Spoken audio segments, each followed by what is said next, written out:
Hello there, and welcome to everyone joining us for this latest IoT Central webinar. I'm Clive Maxfield, everyone calls me Max, and I'll be your host. In addition to being a practicing engineer, I also act as a technology consultant, author, speaker, and educator. I'd like to start our webinar by thanking ARM for sponsoring today's event. ARM is a leading supporter of the IoT Central community, and we're grateful to have them as sponsors. Today's webinar is the second in a four-part series entitled Fast and Fearless, the Future of IoT Software Development. And today's topic is AI and IoT Innovation. Most of us are using artificial intelligence and machine learning, AI and ML for short, without even knowing it. For example, over 1.5 billion people employ machine learning algorithms when they take smartphone photographs. And the same thing applies whenever someone issues a command to one of the estimated 353 million smart speakers that are deployed around the world. Artificial intelligence is everywhere these days, but we all know that the development of these AI-enabled devices is not simple. So this webinar will take you through some steps, tools, and opportunities for simplifying AI and IoT development. We'll be talking about how to juggle the additional complexities that machine learning adds to IoT development, why on-device machine learning is more important now than ever, and what the combination of AI and the IoT looks like for developers in the future. Before we begin, I'd like to briefly review the format of today's proceedings. This event is going to be 1 hour long. We have 4 panel members who I'll introduce in just a moment. And this event is being recorded and will be available on iotcentral.io tomorrow. I'd also like to encourage you to provide questions throughout the presentation. I will be reviewing and presenting these questions to our panelists on your behalf during the event. So now I'm very pleased to introduce today's panel members. First up, we have Carl Fieser, who is the AI ecosystem evangelist at ARM. Hi, Carl. Next, we have Wei Shou, principal engineer and senior strategic alliances manager at NVIDIA. Hi, Wei. Then we have Nikhil Bhaskaran, who is the founder of Shunyaya OS. Hi, Nick. And last but not least, we have Tina Shen, who is the Director of Product Marketing at Kixo. Hi, Tina. So thanks to everyone for joining us, and let's jump right in. So the first question, an obvious one, what's changed for the IoT and embedded developers in the last 5 years with the, it can only be called an explosion of artificial intelligence and machine learning? Carl, let's start with you. You're in the hot seat. Yeah, there's been a lot, I would say, that's happened in the last 5 years. There's kind of been this weird, I won't call it weird, but effectively a paradigm shift before where you had to use the cloud and now you don't have to, so you can do more localized processing. And then a lot of that's going to be due to things like the major frameworks like TensorFlow getting ported down to microprocessors, which was kind of a crazy idea to begin with, considering they were designed for heavy duty GPUs or at least like clusters of servers in the cloud. And someone was like, hey, I bet we can run this on a microcontroller, and they did. So I think between those two things, there's been a lot that's been previously thought not possible that now you can do on the edge and like on smaller devices. Wei. Yeah, I actually want to say that I think we're living in this interesting era that technology growth doesn't come from new resources, but existing resources. So they're being remixed for added values. So cell phones are becoming smartphones, cars are becoming autonomous cars.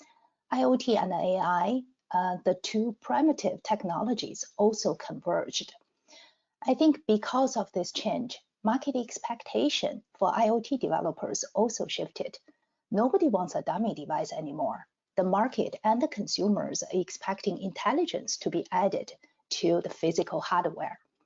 At the same time, the expectation trickled down from the application layer to the embedded layer as well. So application developers are expecting the chipset to process the intelligence efficiently and within the power budget. Yeah, it's true that I think it was 2 years ago, a big embedded system survey said that more than 50% of embedded engineers expected to be embedding artificial intelligence in the systems. Unfortunately, very few of them knew how to do it. They just knew it was a problem that was coming their way rapidly. That's Nick. true. Mm-hmm. Yeah. Okay. So thanks for the question. It's very interesting. Though we started in 2016 right with that mindset that yes, this is going to integrate. Actually, at that time we were taking a bet which looked like it may go in our favor or may not go in our favor. So Shunya hours, we wrote a stack which is integrated with IoT and AI. So if you look at the trend of computing, it was very visible that everything is going to come online. So IoT was very visible. As AI was coming in, it just did not look that it is possible that these devices would not get smart and they would just be at the mercy of the cloud. Though I'm not saying that this is going to create a disconnect. What is going to happen, I think, is the intelligence is going to get more shifted to the device, and the wisdom is going to remain on the cloud. That means you're going to learn from a lot of devices and put it on the cloud. This is where I'm seeing the integration of AI and IoT. There'll be a lot of field devices that get trained and they have their intelligence, and then they're all reporting it to the cloud, and then there's another wisdom getting developed at the cloud. So yeah, so what changed is for the consumer, yes, you're going to get a lot of intelligent devices. And what changed for the developer is, yeah, a lot more complexity. But then there are people like us and many others like TinyML, they're making it simple for the embedded developers to do AI, but they don't have to learn AI, but they can still integrate. This is what changed, yeah.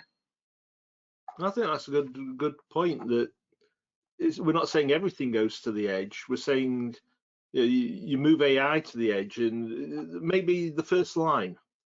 So the edge is dealing with stuff that's happening now, but also passing information up to the cloud, which is looking at things longer term from multiple devices and spotting trends and things.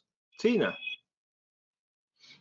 Sure. So the developers now have a lot of options to be able to add intelligence to their devices and applications.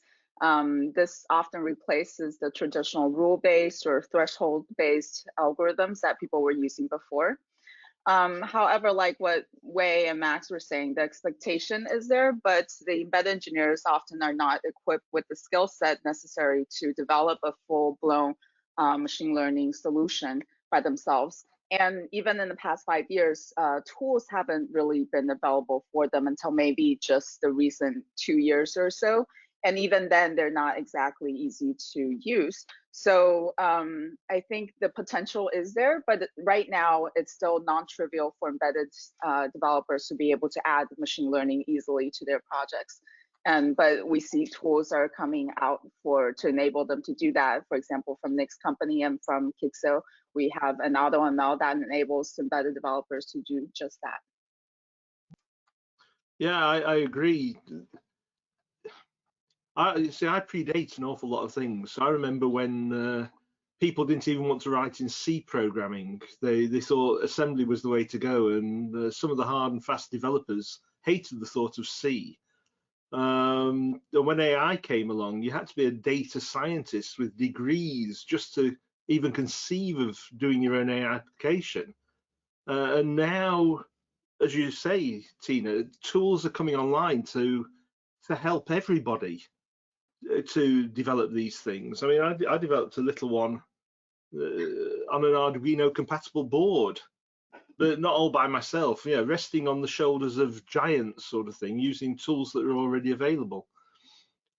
That sort of leads us to another question. And I won't go through everyone in turn, just if you feel like you want to talk to this, just leap in.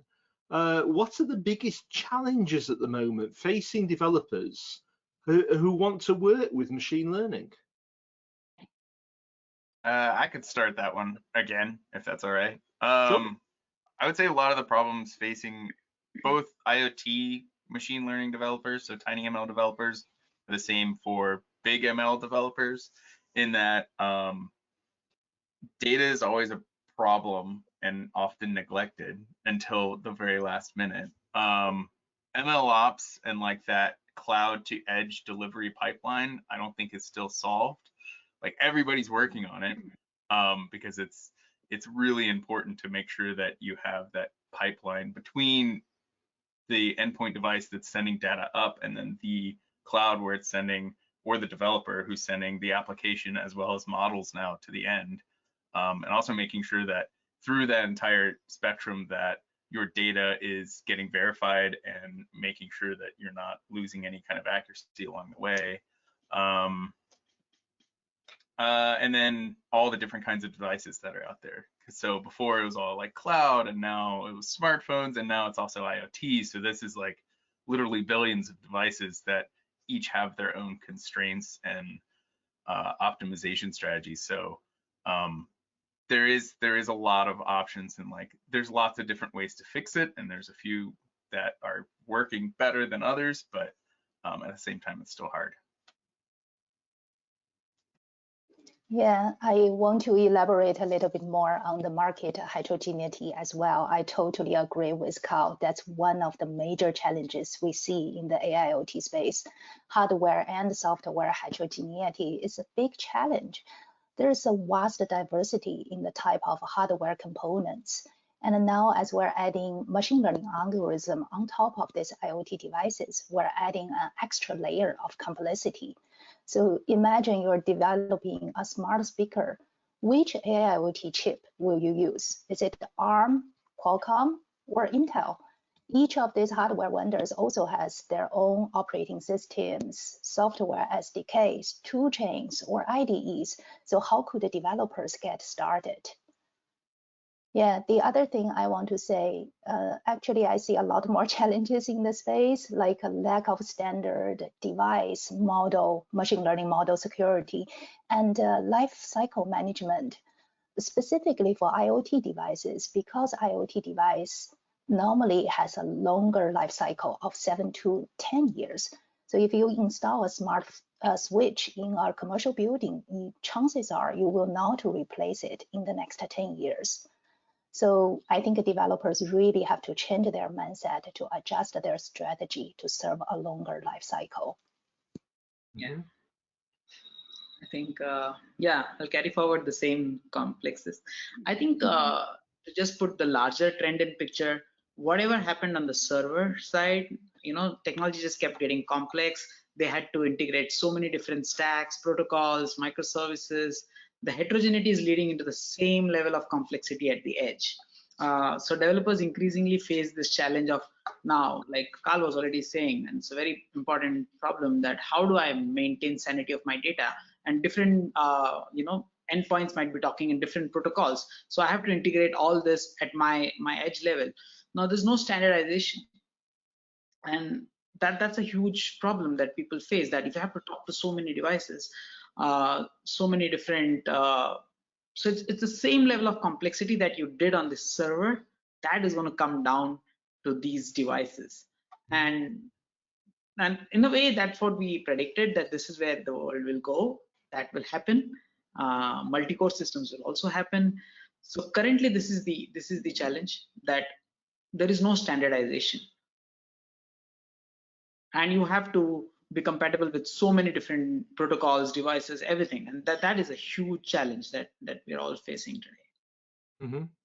So I want to bring in a different perspective, and I'm coming more from the machine learning developers' point of view, because I've been in the field with them for a while now.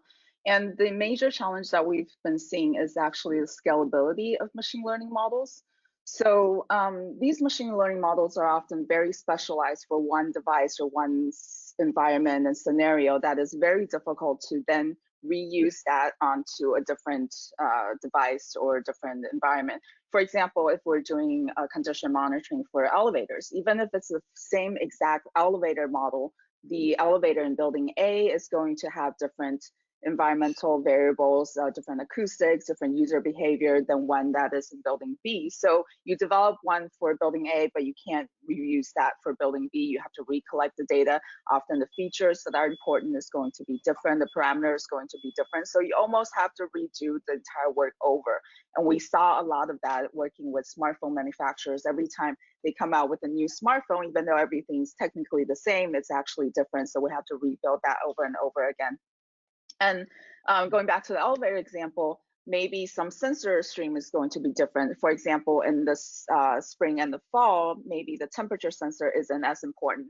But when it comes to winter and summer, then the temperature sensor has more features that you can extract to get value and do machine learning over. So we see that being able to make models very quickly and potentially automatically would help a lot in helping developers to scale over different scenarios and devices.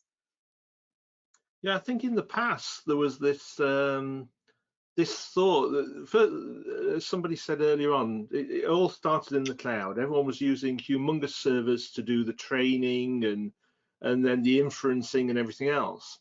And then somebody said, well, hey, wouldn't it be great if we could move it down to the edge? I think that at that time there was a sort of feeling that all the training would still be done in the cloud using humongous processors, and then you'd move the finished model down to the edge. But like you say, Tina, with the elevators, the example I always think of is I could buy 2 identical pumps and put them in a factory, and one might be on a concrete floor, and it might be connected by 20 feet of steel pipe to whatever fluid it was pumping. Another one might be mounted on a suspended floor and connected by plastic piping, and they're going to have completely different vibration profiles and everything else. So I want to create the model and deploy the same model to the 2 devices, but they're going to have to be trained on site. And then, as you say, you know, the temperature changes over the year in an elevator, but all sorts of parameters change. And so it's not something that's going wrong with the pump, it's just the environment changes month by month. Let's take a question from the audience. Do you actually have any tips for IoT developers and embedded developers facing these challenges we've just described? Yeah, how do they get into this? How do they, do anything with this? Okay, so if no one's volunteering, I'll do that. I'll just start. So yeah, I mean, one, you can look at the ARM stack, because one thing that is common across all of this is ARM. 90-95% of the market still belongs to ARM. I think, I don't know if the number is right, but it's in that range closely. So if you build on the ARM stack, you can still maintain some sort of portability.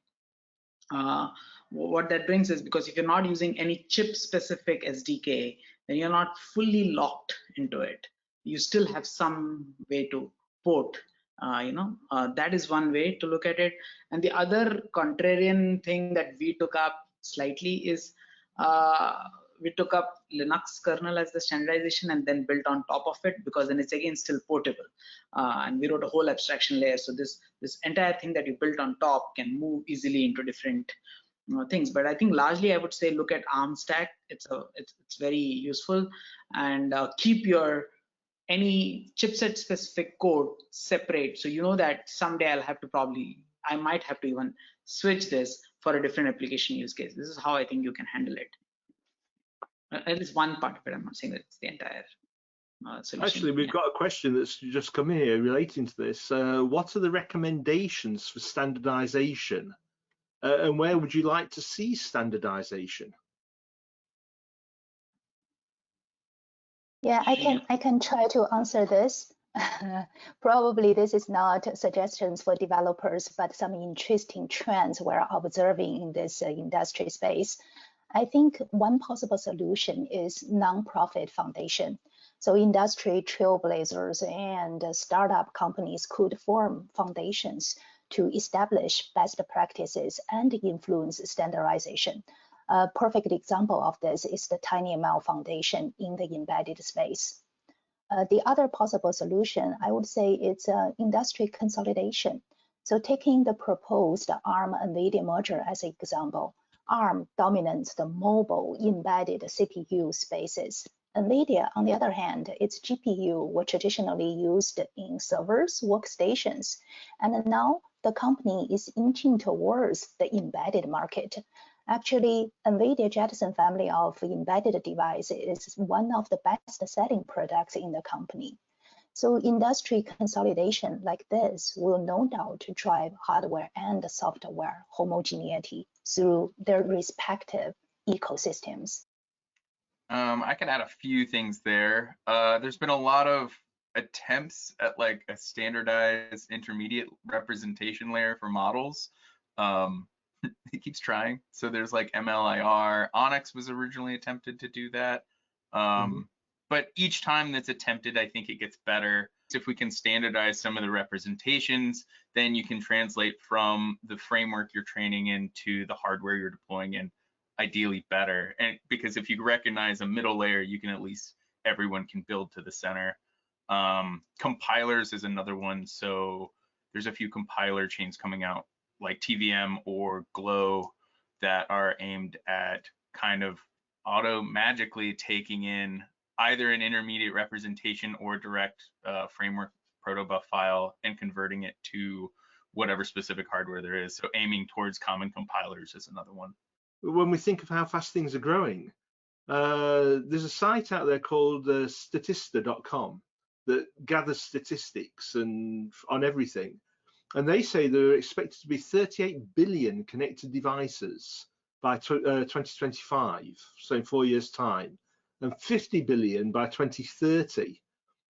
All of these devices are consuming power, and certainly in the States at the minute, we're having a major heat wave. You know, temperatures never seen before. And so now we're talking about adding an extra 50 billion intelligent devices, all consuming power. So what sort of impact are these going to have on the climate? And as designers, what should we be doing to address the amount of power they consume? Nick, you and I were talking about this before, so we'll start with you. It's your fault. Okay, so I'll carry forward from the point that you said. You know, it's at the inflated expectations, the curve. So whenever it's at inflated expectations, what happens is everyone's trying to up the upside, so they want to add more features, and that's where the cycle is. But we have to be very mindful that adding features is not all that we need to do. We need to make it very efficient and consume very little power. I can give you a simple example. Most of the time when you want to blend IoT and AI, you would typically go towards Python because it's easy. You know, you can get most of the libraries real quick and you can put something together. But if you just, I can put a paper if you want, if you allow me to, and there's a link to the paper that Python consumes 75x more than C now, power. I mean, just the language, just by choosing a different language. This is against C. I mean, you can go towards Go, Rust, and it's still in the range of C, but just by not choosing this, and you just want to put a lot of features together and you chose Python because all of this integration at that point made sense that, yeah, Python is the way to go. But then you have built a device, you have engineered a device which is going to consume so much more power. Yeah, but we must be mindful of the power that we consume, because it is going to have multiplier effect if you're careless on that front. And people who are buying technology must put that as a criteria. When I'm comparing two solutions, I also don't compare just on features. I also compare on which one consumes more power, so I'm more responsible in my decisions, you know, for a sustainable future. Yeah, that's a really, I would like to echo a lot of that, except for the Python part, just because I love Python, but you're absolutely right. It does suck up more power. I'm just lazy. I think another thing I would add is, as a designer of a system, kind of determine where your compute is most efficient to happen. Thanks to like ML on the edge, you can now basically pick any point between like your data center or anywhere else in the middle where you can run the compute. And because you can do this, you can pick where it happens, and now it's easier to do. So it's this weird, effectively an upside down economy of communication, which eventually we could see it get more expensive to do computation than kept cloud. But for now, it is cheaper and easier. However, there is this unseen cost of all the power that it takes to run these data centers and servers. We're seeing that a lot with, I mean, like Bitcoin mining, for example, is a huge climate deterrent just because it sucks so much power. And then communication is kind of a similar problem. So compute on the edge, things like super resolution for streaming, obviously, is like one thing we're looking into. So that when you're watching Netflix, you don't need the full 8K stream. If you can up level it at the end, that's one solution. Nothing's perfect yet, but I think working in these directions and choosing to be intentional about where compute happens is probably a good start. Yeah, so adding on that to what Carl just said, I think doing machine learning at the edge is going to save a lot of power in the long run. What used to happen is you always upload all the data to the cloud for processing, but the actual connectivity, turning on the radio, I think I read somewhere, for a cell phone, it's 800 times more expensive to turn on the radio and start transmitting data versus just doing on-device calculations. So if we can make the machine learning more distributed to the edge using TinyML, that's going to keep the device local, on-premise, and on-device so that you don't have to turn on that radio that consumes more power. And then also the data center, like Carl mentioned, that would also use up a lot of energy and power as well. So doing machine learning on a smaller level could help save power. Yeah, there's multiple things are popping into my mind just listening to you speak. One is transporting all the data around from the edge. If you can take the raw data that's coming in from multiple sensors, rather than sending all that raw data up to the cloud, and first of all, yes, you've got the data center processors, but you're also sucking up bandwidth, moving all this data around. If you can boil that data down to something like there are 6 people in the room and send that information to the cloud, that's much more efficient all around. And that ties into what Carl was saying about, where is the compute most efficient to happen? And one thing, again, I don't want to keep on answering my own questions, but one thing I'm seeing a lot of at the minute is that I'm a digital designer. So wibbly wobbly analog signals tend to disturb me somewhat. But I'm seeing a lot of analog AI at the minute.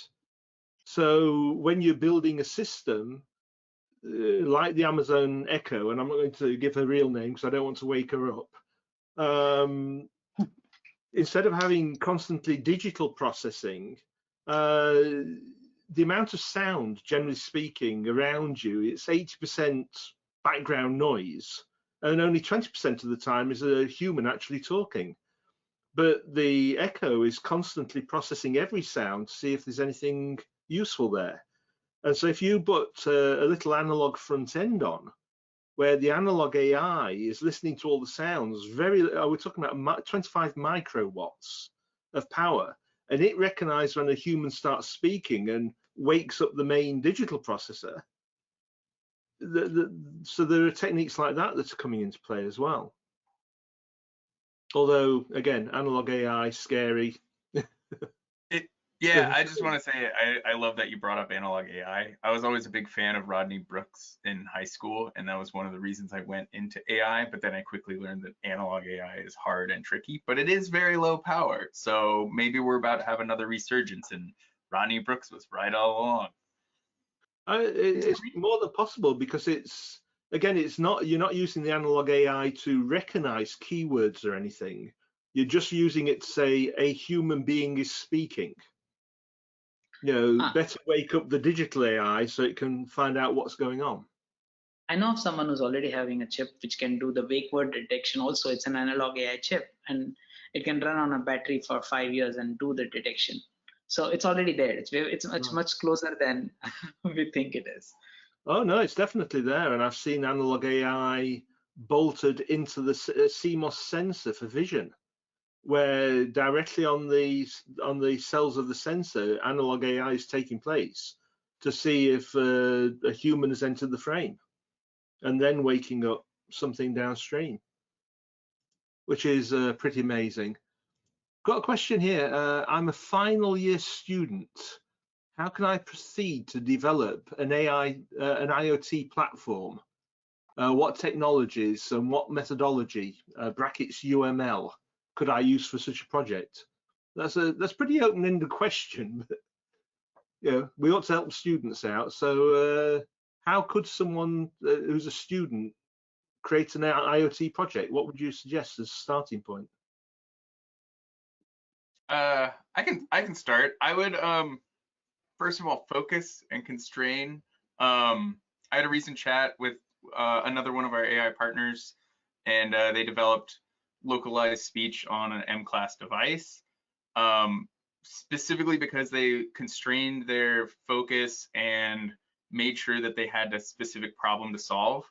They were able to actually get it done, because if you start huge and broad, you end up building like TensorFlow, and no one person can do that. So I would definitely restrict it down to something that you're very passionate about. First of all, that's an easy one, and you'll be motivated and you'll solve that specific problem.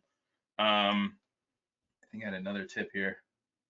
Also be iterative. Like, don't ever just think you're done. I learned that in school in terms of like this, oh yeah, my thesis project is done, goodbye forever. But you need to constantly, especially in machine learning and IoT, when they mix, you need to be constantly adjusting and making sure that both your application and your machine learning model are both solving the problem and getting better at solving the problem over time.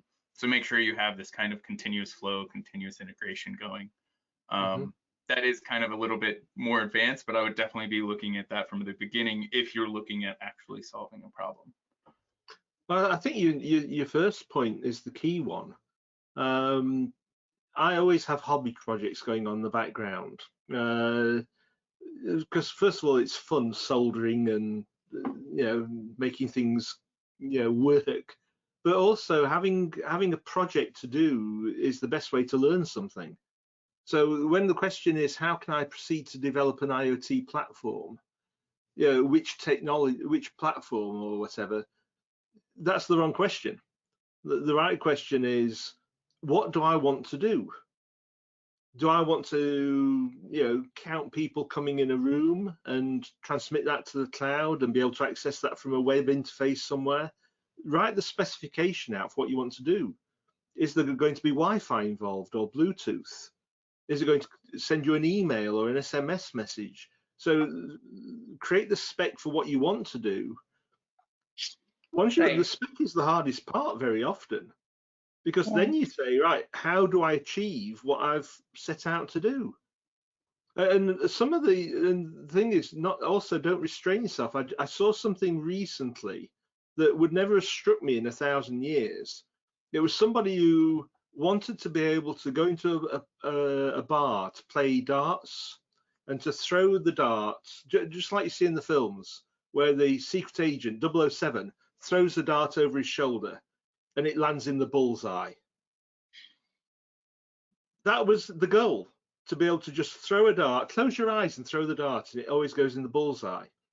And the solution was to have cameras that track the dart and to move the dartboard so the dart lands in the bullseye. That was the project. I've seen that one. It took him 3 years. That one was really cool. But it's brilliant. Okay. I think one thing I want to add here, probably we touched on this a little bit in earlier discussions, is to plug yourself into the ecosystem. So do not try to start everything from scratch. Use the building blocks provided by the ecosystem to cobble together your application. Use the collection of tools provided by partners like Kixo, Shuyan AIoT to get started. Mm-hmm. Yeah, that's what I wanted to say, and that's a very good point. That you plug into the ecosystem and everything is complex. Don't try to do fun projects by yourself, because things have become, and you need to collaborate. And that's why we have created a platform like that, projects.iot, where people can just come do some projects together. And you need to be in the ecosystem. And even if you want to build a platform that's a little far, and Carl was already saying that you need to get to a niche. And if you're not sure what is my niche, then just do a lot of projects collectively, and then you find something that is a gap that needs to be addressed, and that's your niche. But you cannot start so big. You need to just keep doing things and then arrive to that point.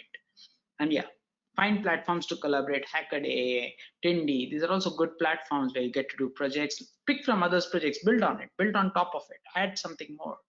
Yeah. Also, if you can find somebody to work with whose skills complement yours, because most of my projects are not created in isolation. I've got friends around the world, and we all do little bits and put them together. And you know, somebody's expert in one area and somebody's expert in another area, and our skills come together. And it's always more fun doing something with somebody. Yeah. So, yeah, that reminds me, I think there's a challenge going on. The TinyML has a vision challenge right now. Sure. So if you want to participate in that, you get to win some prizes, and it's a motivation for you to try something new. I think it's available on the website. actually, yeah, I've got another question here, and we've been talking about TinyML, but for the people like students who may not be too familiar, you know, the whole idea is to take machine learning and to move it down onto a lower power platform like a microcontroller, and that's generically now called TinyML. And there are organizations and books. So I've got a question here. We're seeing AI processing shift from the cloud to IoT devices on the edge of the internet. And a lot of developers refer to this as TinyML. And it's expected to accelerate the value generated by the IoT. So I think we've talked about it a little bit, but why is on-device artificial intelligence and machine learning processing so important now more than ever? I can start if that's all right. One thing I heard at the TinyML Summit 2 years ago, I forget who said it, but it was one of the engineers there. It said basically TinyML was for any time communication is more expensive than computation. And I always echo that and say it whenever, because I need to figure out who said it because I keep quoting him. And he deserves it. I think he worked for IBM or Microsoft. Anyway, I'll figure it out. If you keep on saying it often enough, we'll be quoting you. I know, but that's I shouldn't be taking credit for that. It's too well put. So it's basically in situations where you need to answer your problem, but the communication is just too expensive. Like 5G coming out is helping solve a lot of this, but then there's a lot of places where it's not going to work, or you have other specific boundaries where communication just, you're not going to get it. Maybe it's not instantaneous enough. Maybe you need more instantaneous processing. Maybe the communication distances are too far. So like things where you're deploying smart devices in the field, like conservation is probably a really good example in terms of detecting chainsaw noise, or making sure that like you're monitoring bird species where you can't be constantly sending that data back, A, because it's expensive, or B, because it's impossible. And you have on-device processing in order to alert for specific events that you do care about. So I know, I forget where exactly, but they deployed some sensors in the field to detect chainsaws, and they've shown that violence happens more often in the middle of the chainsaw, like the logging procedure, instead of at the beginning, where if the rangers can get out soon enough, they can be like, hey, what's going on? And then everybody will kind of leave more peacefully. That's a good example in terms of they can't be constantly listening to every sound of the rainforest, but if they get specific information, they can make smart decisions and act on it. So that's what I would always say is there will always be situations where communication is more expensive than computation, especially now that computation, like the edge devices, are getting more and more powerful and easier to use, and still have pretty low power requirements. Yeah, I think Kyle talked about the technical driving force behind this. On top of that, we also see the market size is growing in the microcontroller space as well. I remember last year, the global microcontroller shipment reached 28 billion units, and the market size is estimated to reach 60 billion US dollars by 2024. So this presents great business opportunities as well. So with the innovation in the microcontroller space, for example, ARM rolled out micro NPU last year, we will be able to see more and more accelerated computing being processed at the edge. Also, to go back to the ecosystem topic I mentioned earlier, I think TinyMail ecosystem is really shaping up in the past 2 years. Now we have this grade of ecosystem, which consists of both horizontal solutions and the vertical solutions. So if you're a developer starting in TinyMail, you don't have to start from scratch anymore. Yeah, I mean, the TinyML, I've got the book up on the shelf. And it gets you up and running, creating with free tools, freely available tools. It walks you through the process of creating a system and then downloading it to a little microcontroller. So that book is a brilliant starting point into things. One of the things I watch too many science fiction films, so one of the things I always think about when it comes to why do processing on the edge is if you've got a robot barreling down at you at high speed, you don't want to take any chance that it's waiting for the cloud to make a decision on whether it should stop or not. You want it to make a decision itself and stop before it rolls right over the top of you. Right. And another little one for me, I find it doesn't happen here in my office, but when I've been to a larger company, big high-tech company, and the people say, wait in that room over there and we'll join you in an hour or so. So I go in and I start working, and there's some sort of PIR controller that I walk in the room, the lights come on, and I go, great, and I start working, and 10 minutes later, the lights go off again. And then I have to jump up and down and wave my arms around to get the lights on, and I start working, the lights go off. So having that sort of intelligence built into the light switch, so when I walk in the room, it recognizes I walked in, and it recognizes also that I've not gone out. It keeps the lights on. Little things would make my life a lot easier sometimes. Yeah. We've got a question here from the audience. What is the maturity of federated learning? Models trained on the edge are combined on the cloud to build the base model for newer devices. And whoever answers that first, it might be a good idea to explain what federated learning is so that everyone's caught up to date. So yeah, federated learning is the same thing. Like I said, the intelligence is on the edge and the wisdom is coming. So what happens is the model is learning through multiple edge devices, and so it's just not dependent on data fed to it. It's coming through multiple endpoints. So I think it's just, I haven't seen an implementation yet, but I think, yeah, we all see it coming, but I don't know. Carl, have you seen one?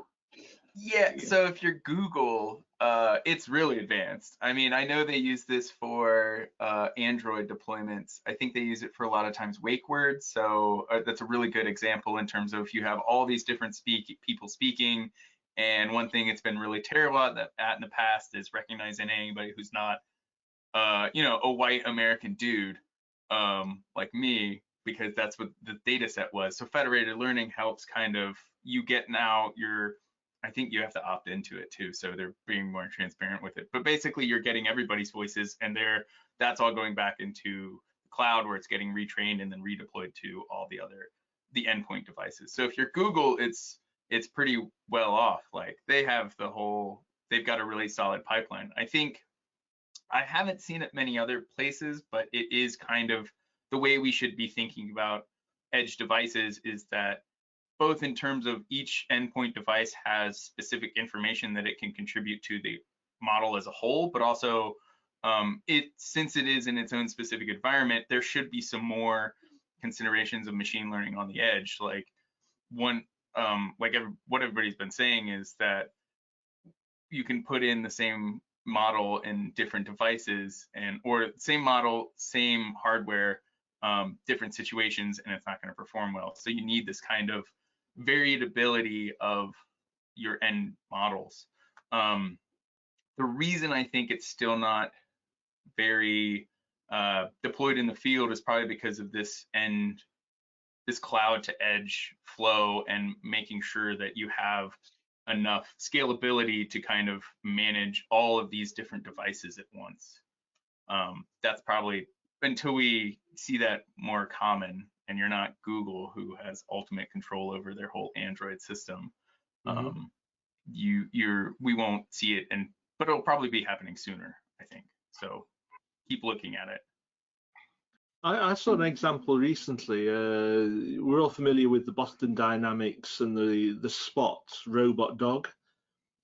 This wasn't that. This was another company that was doing a robot dog, but they were using that sort of learning technique. And the way they described it is that if you have a robot in Colorado in the winter, it's going to get an icy condition where its feet slip. It's trying to move forward and the feet are going all over, but it's going to learn how to handle that. By trial and error, it will learn the best way to maneuver.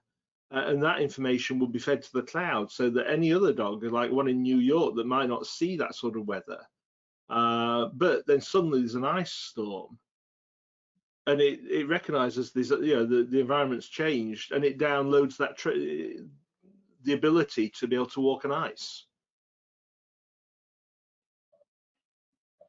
So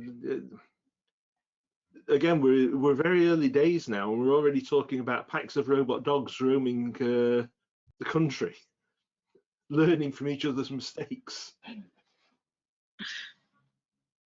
Scary.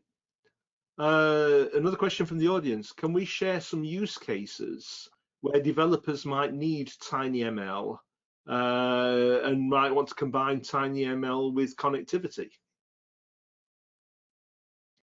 So we see this in the industrial space somewhat for condition monitoring of machinery and eventually leading up to predictive maintenance.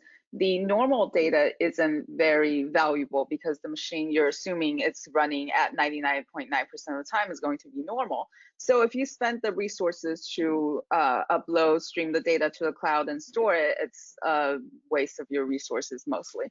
But what it's very interested in is these anomaly data sets. So if you have TinyML running on the chip on device, hey, there's the light problem where I'm not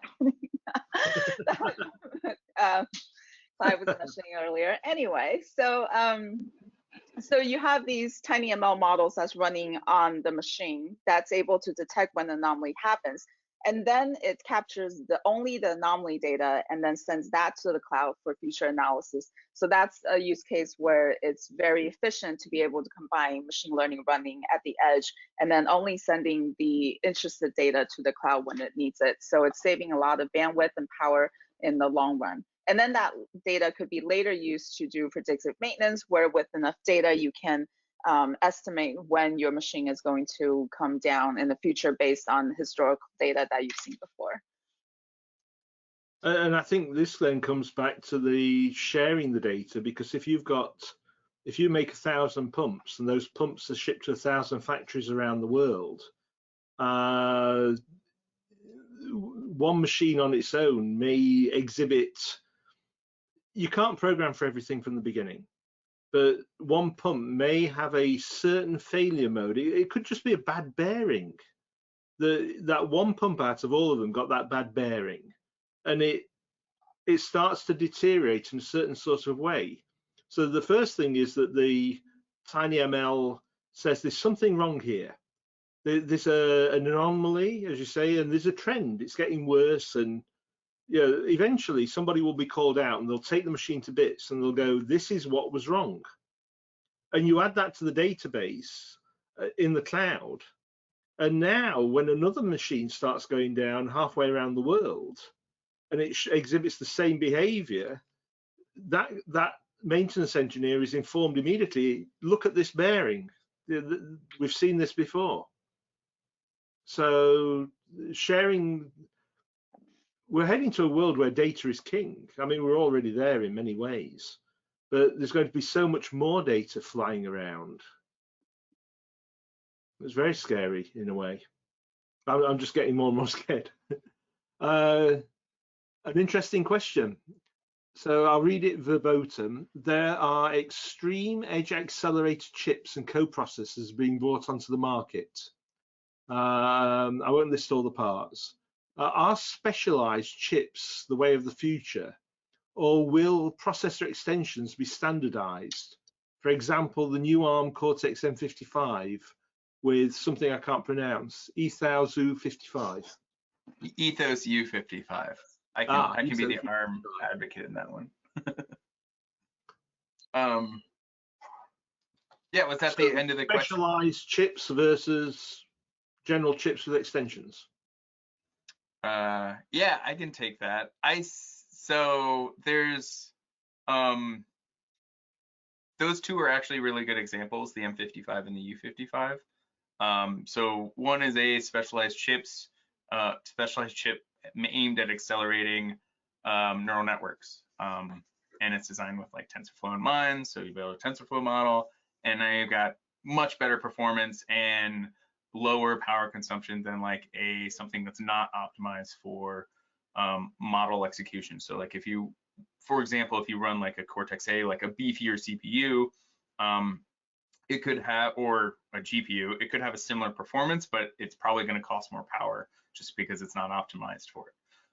So there are going to be specific situations where these edge devices are going to be, you're going to want them, like you're going to want the neural acceleration as like more and more models do more and more things. We see it in smartphones. So like Apple's designed its own NPUs that go into the iPhones for specific things like facial recognition, for localized facial recognition and things like this.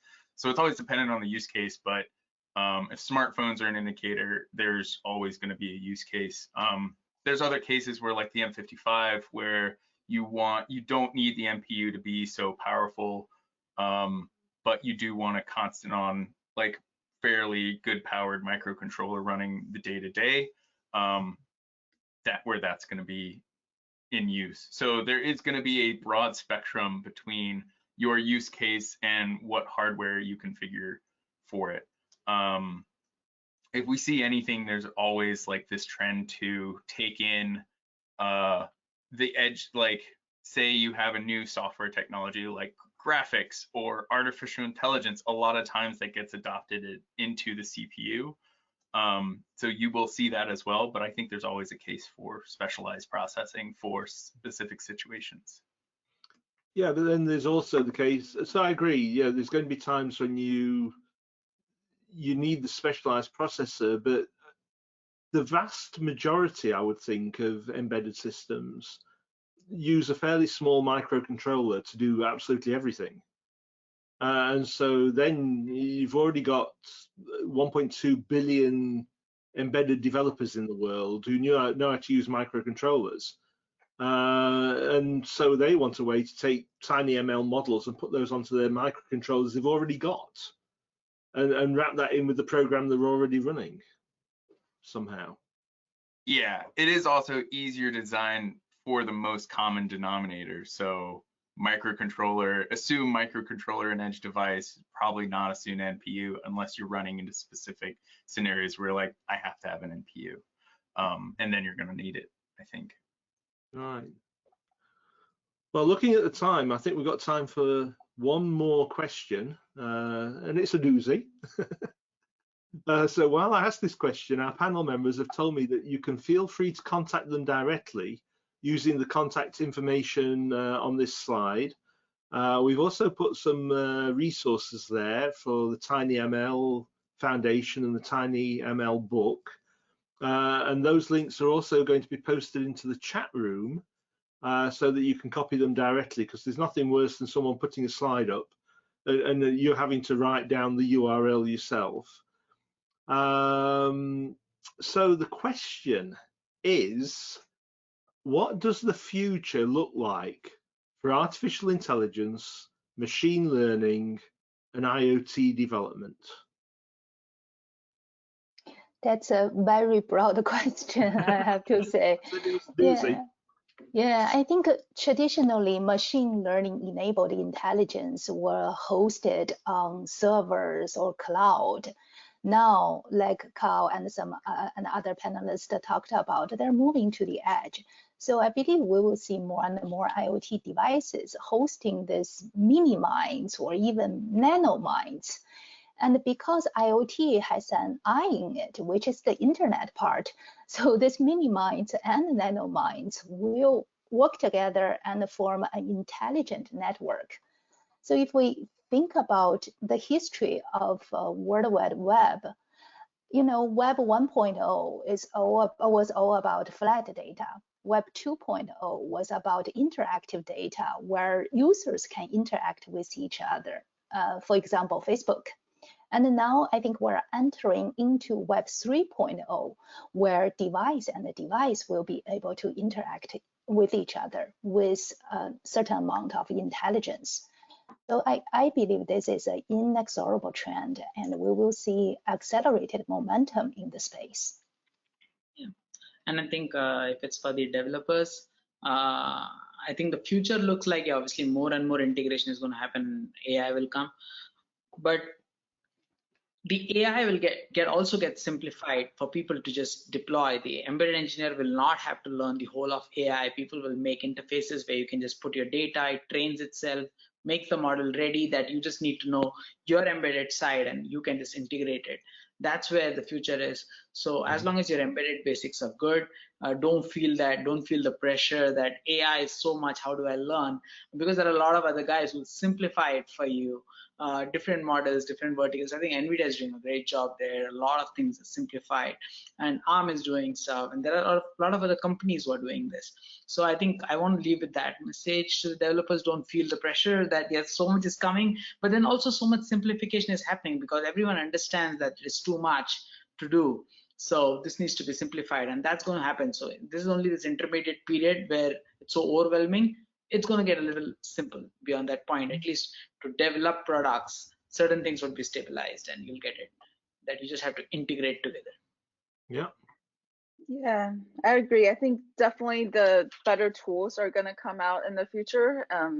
Some things that we're developing, like Pixel AutoML, is able to solve the scalability problem that I mentioned earlier. So you don't have to manually work on each machine learning model that needs to go on your devices. You can just have the system automate it for you. And like what Nick was saying, eventually we're going to get to a place where you can just call a package or call some APIs to be able to implement machine learning without you having to write all the basic assembly line code yourself. So that's going to help democratize machine learning so that people with some level of understanding of how data science works is able to going to be able to implement applications that utilizes machine learning. But then that is not to say the actual machine learning engineers who have years of experience and training to do this would lose their place. They would have their own niche of building these type of tools and helping further optimize its technology and do the more advanced research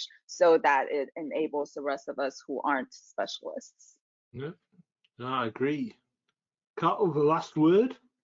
Definitely echo everything Wei, Nick, and Tina said. It's definitely going to be easier moving forward. Luckily, like a lot of the techniques and practices are moving down from the cloud, just like machine learning itself is.